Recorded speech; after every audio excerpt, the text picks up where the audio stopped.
O que é a nobre verdade do sofrimento? Nascimento é sofrimento, envelhecimento é sofrimento e morte é sofrimento. Separação daquilo que gostamos é sofrimento. Não obter aquilo que queremos é sofrimento. Em resumo, os 5 agregados influenciados pelo apego são sofrimento. Existe esta nobre verdade do sofrimento. Tal foi a visão, revelação, sabedoria, verdadeiro conhecimento e luz que em mim surgiram acerca de coisas nunca antes ouvidas. Esta nobre verdade deve ser penetrada através da completa compreensão do sofrimento. Tal foi a visão, revelação, sabedoria, verdadeiro conhecimento e luz que em mim surgiram acerca de coisas nunca antes ouvidas. Esta nobre verdade foi penetrada através da completa compreensão do sofrimento. Tal foi a visão, revelação, sabedoria, verdadeiro conhecimento e luz que em mim surgiram acerca de coisas nunca antes ouvidas. Samyutta Nikaya. A primeira nobre verdade é composta por 3 fases. Existe sofrimento, dukkha. Dukkha deve ser compreendido. Dukkha foi compreendido. É um ensinamento muito prático, expresso numa simples fórmula, fácil de memorizar. É também aplicável a todas e quaisquer experiências que possa ter, a tudo o que possas fazer ou pensar, relacionado com o passado, o presente ou o futuro. Sofrimento ou dukkha é o elo comum que todos nós partilhamos. Toda gente em toda parte sofre. Seres humanos sofreram no passado, na Índia da Antiguidade. Sofrem hoje em dia em Inglaterra, e no futuro os seres humanos também irão sofrer. O que é que temos em comum com a Rainha Elizabeth? Ambos sofremos. O que é que temos em comum com o pobre em Charing Cross? Sofrimento. Encontra-se a todos os níveis, desde os seres humanos mais privilegiados aos mais desesperados e desprivilegiados. Toda gente, em todo lado, sofre. É uma ligação que temos em comum, algo que todos compreendemos. Quando falamos acerca do sofrimento humano, levanta-se em nós o sentimento da compaixão. Mas, quando falamos acerca das nossas opiniões, acerca daquilo que eu penso e do que tu pensas, em relação à política e religião, então podemos entrar em guerra. Há 10 anos atrás, em Londres, lembro-me de ver um filme que mostrava mulheres russas com bebês e homens russos a levarem os seus filhos a piqueniques, tentando retratar os russos como seres humanos. Na altura, esta reprodução do povo russo era pouco usual, porque a maior parte da propaganda no Ocidente retratava-os como monstruosidades ou seres reptilianos de coração gelado, e por esse motivo nunca pensava neles como seres humanos. Se quiseres matar pessoas, tens de as mostrar dessa forma. Não é tão fácil matar alguém se reconheceres que elas sofrem da mesma forma que tu. Tens de pensar que elas não têm coração, que são imorais, mas sem qualquer valor, e o que é melhor, vermo-nos livres delas. Tens de pensar que elas são o mal e que é bom livrarmo-nos do mal. Com esta atitude, podes sentir-te justificado em bombardeá-los e metralhá-los mais. Se tiveres em mente o sofrimento como elo comum, isso torna-te incapaz de agir dessa forma. A primeira nobre verdade não é uma desagradável afirmação metafísica que somente nos diz que tudo é sofrimento. É importante notar que existe uma diferença entre a doutrina metafísica, em que fazes uma afirmação acerca do absoluto, e a nobre verdade, que é uma reflexão. A nobre verdade é uma verdade para ser refletida. Não é um absoluto. Não é o absoluto. É neste ponto que os ocidentais se sentem bastante confusos, porque interpretam esta nobre verdade como um tipo de verdade metafísica do budismo. Mas, na realidade, nunca houve a intenção de ser tal coisa. Podes constatar que a primeira nobre verdade não é uma afirmação absoluta, pois sabemos que a quarta nobre verdade é o caminho para o fim do sofrimento. Não podeis ter sofrimento absoluto e depois ter um caminho para sair dele? Ou podes? Isso não faz sentido. No entanto, algumas pessoas pegam na primeira nobre verdade e dizem que o Buda ensinou que tudo é sofrimento. A palavra Pali dukkha significa incapaz de satisfazer, ou não ser capaz de suportar algo, ou seja, sempre em mudança, incapaz de nos preencher verdadeiramente ou de nos tornar felizes. O mundo sensorial é assim, uma vibração na natureza. Seria de fato terrível se encontrássemos satisfação no mundo dos sentidos, porque então nunca procuraríamos para além dele. Ficaríamos limitados. No entanto, ao despertarmos para este dukkha, começamos a procurar a saída para deixar-nos de estar constantemente aprisionados à consciência sensorial. É importante refletir na construção da frase da primeira nobre verdade, que é fraseada de uma forma bem clara. Sofrimento existe, em vez de eu sofro. Psicologicamente falando, essa reflexão é exposta de uma forma muito mais hábil.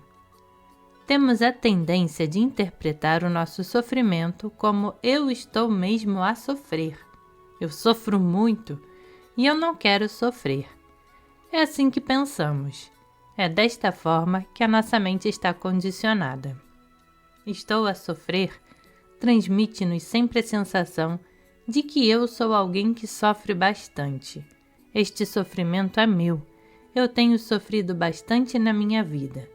E assim começa todo o processo de identificação com o nosso eu e a nossa memória. Lembra-te do que aconteceu quando eras bebê? E por aí afora. Mas repara, não estamos a dizer que existe alguém que tem sofrimento. Já não se trata de sofrimento pessoal, quando vemos como o sofrimento existe. Deixa de ser, coitado de mim, por que eu tenho de sofrer tanto? O que eu fiz para merecer isso? Por que eu tenho que envelhecer? Por que eu tenho que ter amargura, dor, lamentação e desespero? Não é justo. Eu não quero isso. Eu só quero felicidade e segurança. Esse tipo de pensar nasce da ignorância, que tudo complica e dá origem a problemas de personalidade. Para podermos abandonar o sofrimento, temos de primeiro admiti-lo na consciência.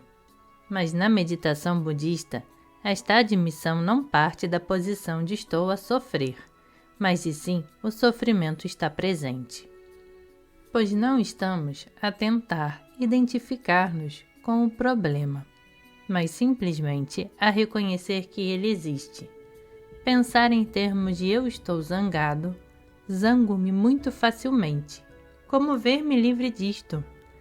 Não revela grande sabedoria, pois tudo isto desperta em nós uma série de pressuposições acerca da existência de um eu, tornando muito difícil obter qualquer perspectiva sobre o assunto. Torna-se muito confuso, porque a percepção dos meus problemas ou dos meus pensamentos leva-nos facilmente a reprimir ou a fazermos juízos de valor acerca do assunto e a criticarmos-nos a nós próprios. Em vez de observar, testemunhar e compreender as coisas como elas são, temos a tendência de nos apegarmos e identificar-nos, quando simplesmente reconheces que existe em ti essa sensação de confusão, que existe este egoísmo ou raiva. Então surge uma reflexão honesta sobre a forma como as coisas são, pois removeste todas as ideias preconcebidas, ou pelo menos não as valorizaste. Assim sendo, não te apegues a estas coisas como se fossem falhas pessoais, mas continua a contemplá-las como sendo impermanentes, insatisfatórias e impessoais. Continua a refletir, observando-as como realmente são. A tendência é sempre para ver a vida a partir da perspectiva de que estes são os meus problemas e de que estou a ser muito honesto e dinâmico em admitir tal coisa. E a nossa vida tende a reafirmar isso mesmo, pois continuamos a operar a partir dessa ideia errada. Mas mesmo esse ponto de vista é impermanente, insatisfatório e não eu. Existe sofrimento. É um reconhecimento claro e preciso de que neste momento existe uma certa sensação de descontentamento, que pode ir desde a angústia e desespero a uma suave irritação. Dukkha não significa necessariamente sofrimento severo. Não tens de ser brutalizado pela vida. Não tens necessariamente de ter vindo de Auschwitz ou Belsen para poderes dizer que existe sofrimento. Até a Rainha Elizabeth pode dizer sofrimento existe.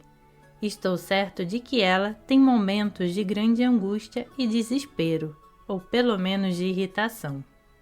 O mundo dos sentidos é uma experiência sensível. Significa que estás sempre a ser exposto a prazer e dor, e a dualidade de samsara. É como estar em algo que é muito vulnerável, sentindo tudo aquilo que possa vir a entrar em contato com estes corpos e os seus sentidos. É assim. Esse é o resultado do nascimento. O sofrimento é algo de que normalmente não queremos saber.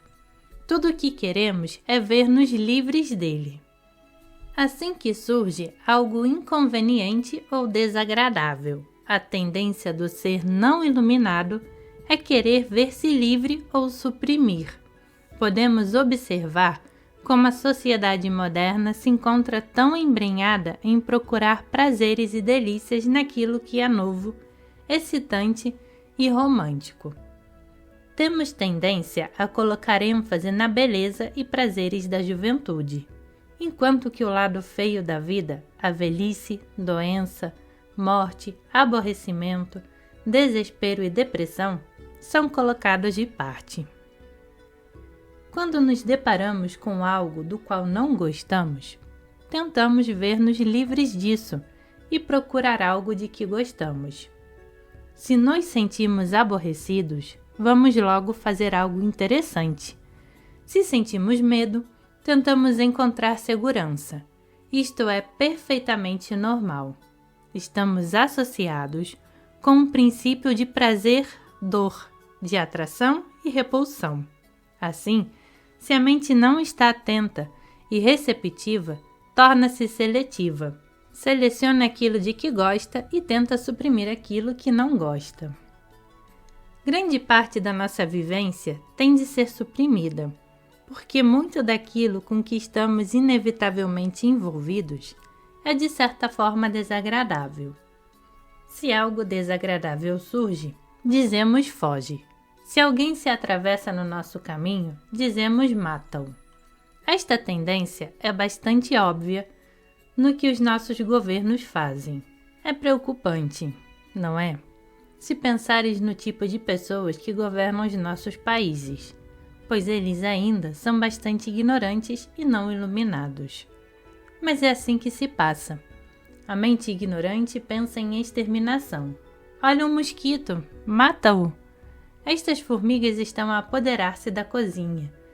Dá-lhes com inseticida. Na Inglaterra temos uma companhia chamada Rentokil Kill. Não sei se isso é um tipo de máfia britânica ou não, mas especializa-se em matar pestes. Como quer que queiras interpretar a palavra pestes. É por esse motivo que temos de ter leis como: eu abstenho-me de matar intencionalmente, porque o nosso instinto natural é de matar. Se está no teu caminho, mata-o. Podes observar isto no reino animal. Nós próprios somos criaturas bastante predadoras. Pensamos que somos civilizados, mas literalmente temos uma história bastante sangrenta. Ela é preenchida com inúmeras chacinas e justificações para todo tipo de injustiças contra outros seres humanos. Já para não falar nos animais, e tudo isto devido a esta ignorância básica, esta mente humana que, sem refletir, nos diz para aniquilar o que está no nosso caminho. No entanto, com reflexão, estamos a mudar esta situação. Estamos a transcender esse padrão animal básico e instintivo. Não somos somente marionetas cumpridoras das leis da sociedade, com medo de matar porque temos medo de ser punidos. Agora, estamos realmente a tomar responsabilidade.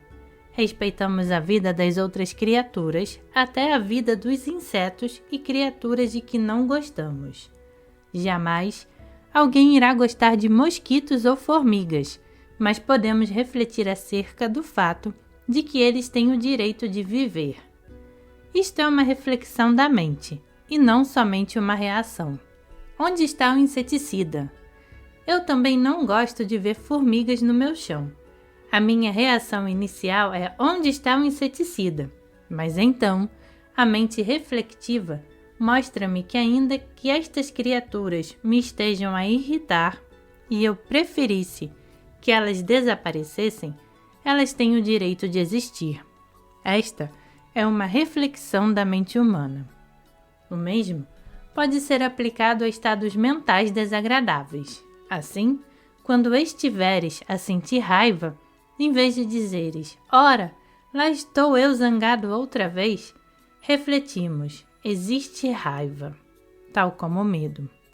Se o começares a ver como o medo da minha mãe, ou o medo do meu pai, ou o medo do cão, ou o meu medo, aí tudo se transforma num emaranhado de diferentes criaturas relacionadas de algumas formas e não de outras, tornando difícil terem qualquer tipo de verdadeiro entendimento. E, no entanto, o medo neste ser e o medo naquele cão vadio é exatamente o mesmo. Existe o medo, é somente isso. O medo que eu já senti não é em nada diferente do medo dos outros, e é assim que temos compaixão até para com os velhos cães vadios. Compreendemos que o medo é tão horrível para os cães vadios como para nós. Quando um cão leva um pontapé de uma bota pesada e tu levas um pontapé de uma bota pesada, aquela sensação de dor é a mesma. Dor é somente dor. Frio é somente frio. Raiva é somente raiva. Não é minha, mas existe dor. Esta é uma forma inteligente de pensar que nos ajuda a ver as coisas de forma mais clara, em vez de reforçar a ideia de personalidade. Como resultado do reconhecimento do estado de sofrimento, de que sofrimento existe, surge a segunda revelação desta primeira nobre verdade. Deve ser compreendido. Este sofrimento deve ser investigado. Encorajo-vos a tentar compreender Dukkha, a honestamente observar e com confiança aceitá-lo. Tenta compreendê-lo quando estiveres a sentir dor física, desespero e angústia, ou ódio e aversão, ou qualquer que seja a forma que este tome, qualquer que seja sua qualidade, quer ele seja extremo ou suave. Este ensinamento não significa que para te tornares iluminado, tenhas de ser totalmente miserável, deixar que te tirem tudo ou ser torturado. Significa seres capaz de olhar para o sofrimento, ainda que só seja uma leve sensação de descontentamento, e compreendê-lo. É fácil encontrar um bode expiatório para os nossos problemas. Se a minha mãe me tivesse realmente amado, ou se todos aqueles à minha volta tivessem sido verdadeiramente sábios e totalmente dedicados a tentarem proporcionar-me um ambiente perfeito, então eu não teria os problemas emocionais que agora tenho. Isso é mesmo tolice. No entanto, é desta forma que algumas pessoas veem o mundo, pensando que estão confusos e miseráveis porque não receberam o que seria justo. Mas com esta fórmula da primeira nobre verdade, ainda que tenhamos tido uma vida muito miserável, aquilo que estamos a observar não é o sofrimento que vem de fora, mas aquilo que criamos nas nossas mentes à volta do mesmo. Isto é um despertar na pessoa, um despertar para a verdade do sofrimento. E é uma nobre verdade, porque já não culpa os outros pelo sofrimento que sentimos. Desta forma, a abordagem budista é singular em relação a outras religiões, porque o ênfase encontra-se no caminho para deixar o sofrimento através da sabedoria, libertação de toda ilusão, em vez da obtenção de algum estado de felicidade ou união com o Supremo.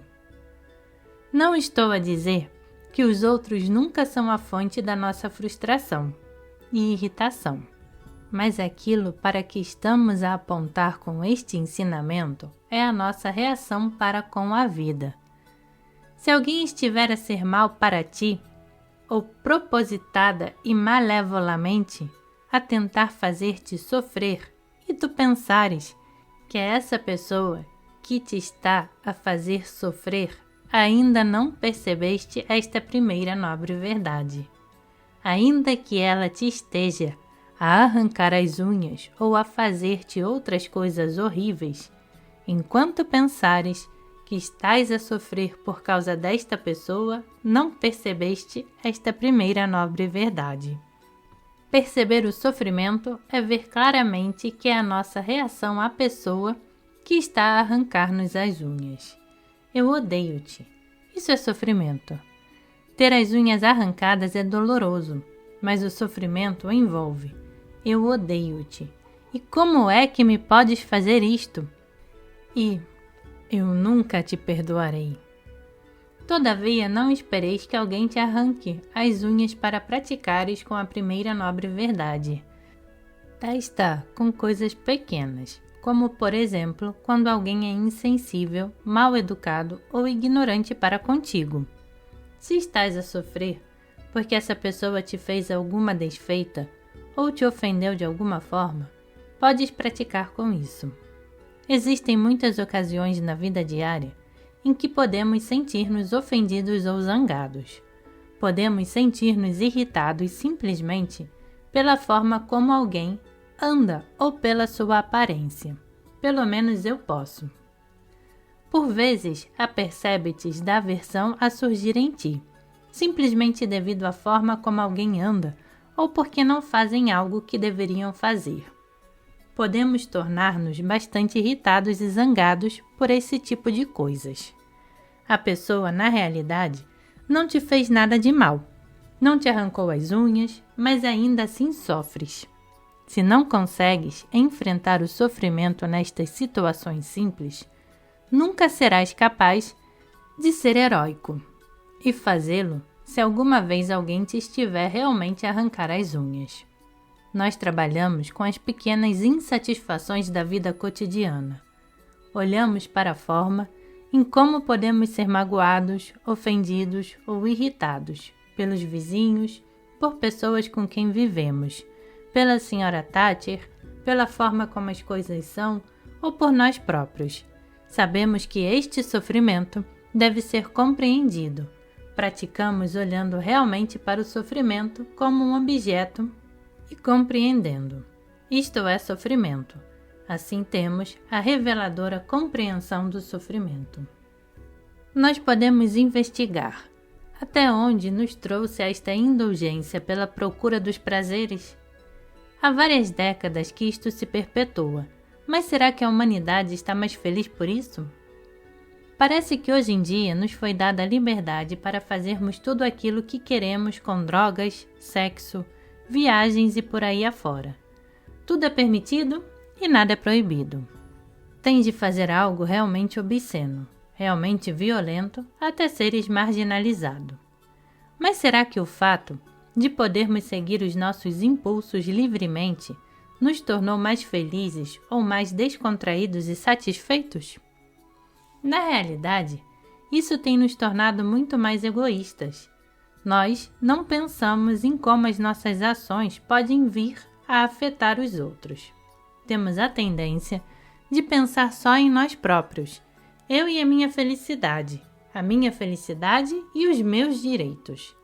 Assim, torno-me num tremendo chato, uma fonte de imensa frustração, irritação e infelicidade para as pessoas à minha volta. Se eu pensar que posso fazer e dizer tudo aquilo que quero, mesmo às custas dos outros, então torno-me uma pessoa que nada mais é do que um aborrecimento para a sociedade. Quando a sensação de aquilo que eu quero e de aquilo que eu penso que deve e não deve ser surge, e nós queremos deliciar-nos com todos os prazeres da vida, inevitavelmente ficamos contrariados, porque a vida parece tão desesperante e tudo parece correr mal. A vida põe-nos em turbilhão, correndo de um lado para o outro, num estado de medo e de desejo. E mesmo quando conseguimos tudo o que queremos, pensamos que nos falta algo, que algo ainda está incompleto. Assim, mesmo quando a vida está a correr pelo melhor, ainda existe a sensação de sofrimento, de algo ainda a ser feito, um tipo de dúvida ou medo a assombrar-nos. Por exemplo, eu sempre gostei de paisagens bonitas. Certa vez, durante um retiro que conduzi na Suíça, levaram-me a ver umas montanhas muito bonitas. Então, apercebi-me que perante tanta beleza havia sempre presente uma sensação de angústia na minha mente. Perante esta corrente contínua de bonitas paisagens, tive a sensação de querer abraçar tudo, de a todo momento ter de me manter bem alerta para assim poder consumir tudo aquilo com os meus olhos. Estava mesmo a esgotar-me. Ora, isso foi Dukkha, não foi?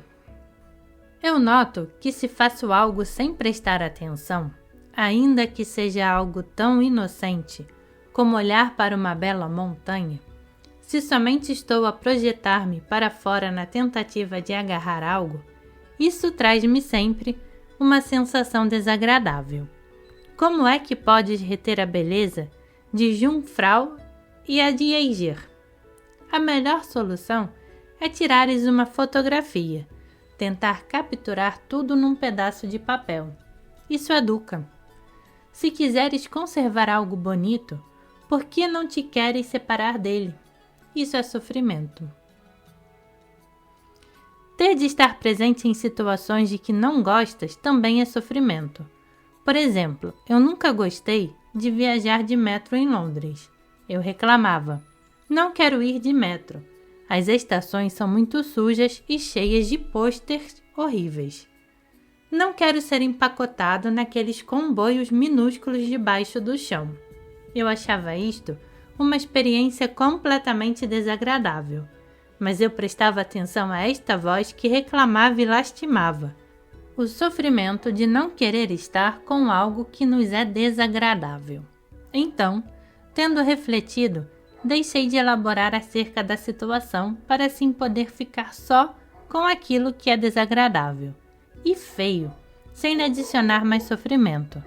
Eu percebi que a situação era assim e está tudo bem. Não necessitamos de criar mais problemas, quer acerca de estarmos numa estação de metro muito suja ou a apreciarmos paisagens bonitas. As coisas são como são.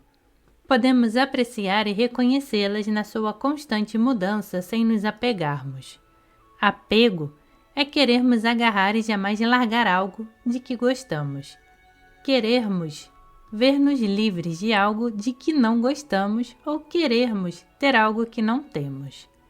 Também podemos sofrer muito por causa de outras pessoas. Lembro-me que na Tailândia eu costumava ter pensamentos bastante negativos acerca de um dos monges. Ele fazia algo e eu pensava, ele não devia fazer isso. Ou se ele dizia qualquer coisa, ele não devia de dizer isso.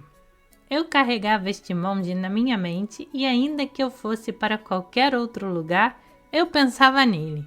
A imagem dele surgia e as mesmas reações vinham à tona.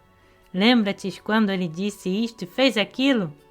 E ele não devia ter dito isso e ele não devia ter feito aquilo. Quando encontrei um professor como Ajahn Chah, lembro-me de querer que ele fosse perfeito. Eu pensava, ele é um professor maravilhoso. Mas então, ele poderia vir a fazer algo que me desagradasse. E eu pensava, eu não quero que ele faça nada que me desagrade, porque eu gosto de pensar nele como sendo maravilhoso. Era como que dizer, Ajahn Chah, ser sempre maravilhoso para comigo. Nunca faças nada que me ponha qualquer tipo de pensamentos negativos na minha mente. Ainda quando encontras alguém que realmente respeitas e amas, tem o sofrimento de apego. Inevitavelmente, eles irão dizer ou fazer algo que tu não gostas ou aprovas, causando-te dúvida e fazendo-te sofrer. A certa altura, vários monges americanos vieram para Wat Pah Pong, o nosso mosteiro no nordeste da Tailândia. Eles eram muito críticos e parecia que só viam o que estava errado. Eles não achavam que o Ajahn Chah fosse bom professor e não gostavam do mosteiro. Eu sentia uma grande raiva e ódio a surgirem em mim, porque eles estavam a criticar algo que eu adorava. Eu sentia-me indignado. Bem, se tu não gostas, sai daqui para fora. Ele é o melhor professor do mundo. Se não consegues ver isso, então desaparece. Esse tipo de apego, estar enamorado ou ser devoto, é sofrimento. Porque se algo ou alguém que tu amas ou gostas é criticado, sente-se zangado e ofendido.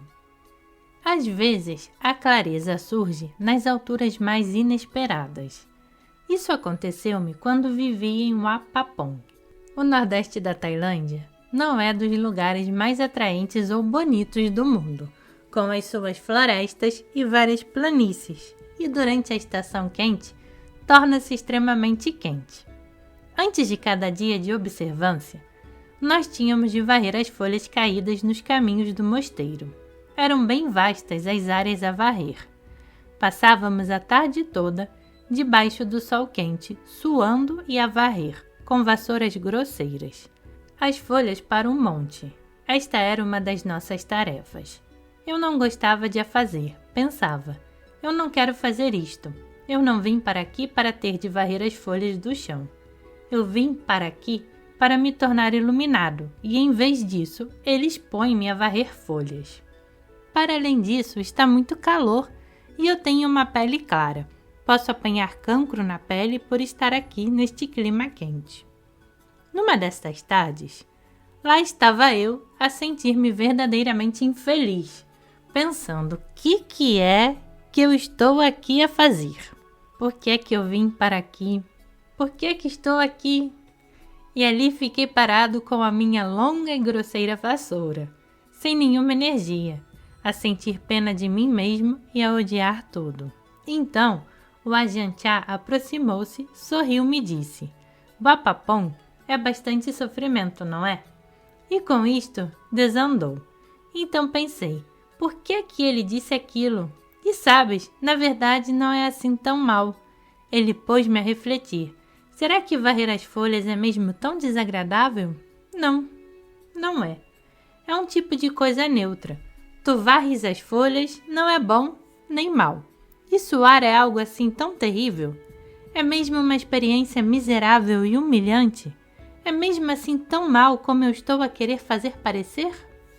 Não, suar não faz mal, é algo perfeitamente natural, e eu não tenho cancro da pele, e as pessoas em Uapapão são muito simpáticas. O professor é um homem muito bondoso e sensato. Os monges têm me tratado bem. As pessoas leigas vêm e dão-me comida. E afinal, por que eu estou a reclamar? Refletindo acerca da verdade da minha experiência, pensei: eu estou bem. As pessoas respeitam-me, sou bem tratado. Estou a ser ensinado por pessoas agradáveis num país também agradável. Não há nada de errado com isto, mas sim comigo. Estou a criar um problema porque eu não quero varrer folhas e suar. E com isto tive uma revelação. De repente, senti em mim algo que estava sempre a reclamar e a criticar, e que estava a impedir-me de me entregar totalmente a diversas situações. Outra experiência com a qual aprendi foi o costume de lavar os pés dos monges mais velhos, quando eles regressavam da recolha das oferendas. Depois de caminharem pelas vilas e arrozais, os seus pés estavam enlameados. Quando a Ajahn regressava, todos os monges, talvez uns 20 ou 30, apressavam-se para o receber e lhe lavar os pés, no lava-pés que havia à entrada da sala de refeições.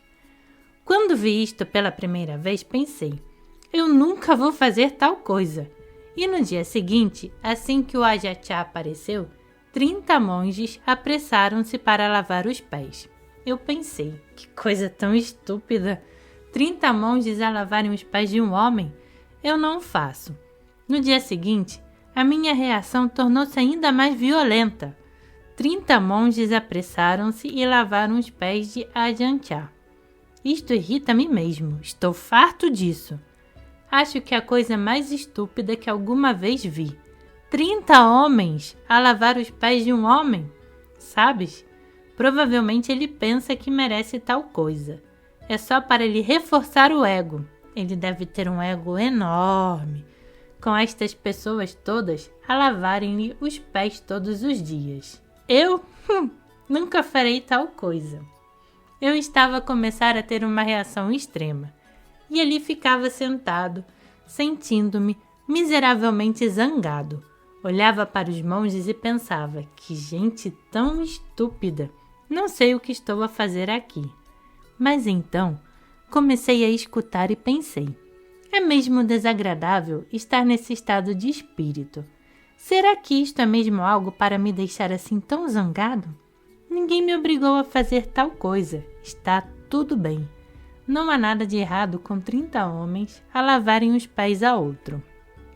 Não é imoral, nem mau comportamento. E talvez eles não se importem. Talvez eles o queiram fazer. Talvez não haja problema algum. Talvez eu devesse fazê-lo. E assim, na manhã seguinte, 31 monges apressaram-se para ir lavar os pés de Ajahn Chah. Depois disso, deixou de haver qualquer problema. Senti-me mesmo bem, aquela coisa má em mim tinha cessado. Podemos refletir acerca destas coisas que nos causam indignação e raiva. Existe algo de verdadeiramente errado com elas, ou são somente algo sobre o qual criamos dukkha? Dessa forma, começamos a perceber os problemas que criamos em nossas vidas e nas vidas das pessoas à nossa volta. Com atenção plena, estamos dispostos a suportar tudo o que a vida nos dá: a excitação e o aborrecimento, a esperança e o desespero, o prazer e a dor, o fascínio e a fadiga, o princípio e o fim, o nascimento e a morte. Dispomos-nos a aceitar o todo na mente em vez de somente absorver o que nos é agradável e suprimir o que é desagradável. O processo que conduz à sabedoria passa pelo dukkha, observando, aceitando, reconhecendo o dukkha em todas as suas formas. Então deixas de estar simplesmente a reagir da forma que te é habitual, sendo indulgente na satisfação de todos os teus desejos ou suprimindo-os. E por essa razão, conseguem suportar melhor o sofrimento, sendo mais paciente para com ele. Estes ensinamentos não estão fora da nossa experiência pessoal. Eles são, de fato, reflexões da nossa verdadeira experiência, e não complicadas questões intelectuais. Assim, põe energia no teu desenvolvimento e não fiques encalhado na tua rotina habitual. Quantas vezes é que tens de te sentir culpada por causa do teu aborto ou dos erros que cometestes no passado? Será que tens de passar todo o tempo a simplesmente regurgitar as coisas que te aconteceram na vida e entregares-te a infinitas especulações e análises? Algumas pessoas tornam-se em complicadas personalidades. Se somente te entregares às tuas memórias, pontos de vista e opiniões, ficará para sempre aprisionado no mundo e jamais o transcenderás de forma alguma. Tu podes abandonar este pesado fardo se estiveres disposto a utilizar os ensinamentos com perícia. Diz a ti próprio: eu não me vou envolver mais nisto e recuso-me a participar neste jogo. Eu não vou deixar levar por este estado de espírito. Começa a colocar-te na posição de quem sabe. Eu sei que isto é dukkha. Dukkha existe. É muito importante que tomes a resolução de ir ao encontro do sofrimento e que depois o toleres. É somente examinando e confrontando o sofrimento deste modo que podemos esperar ter um grande momento de clareza. Este sofrimento foi compreendido. Estes são os 3 aspectos da primeira nobre verdade. Esta é a fórmula que temos de usar e aplicar na reflexão sobre as nossas vidas. Sempre que sentires sofrimento, primeiro reconhece: o sofrimento existe. Depois, ele deve ser compreendido. E, finalmente, ele foi compreendido. Este entendimento do dukkha é a realização clara da primeira nobre verdade.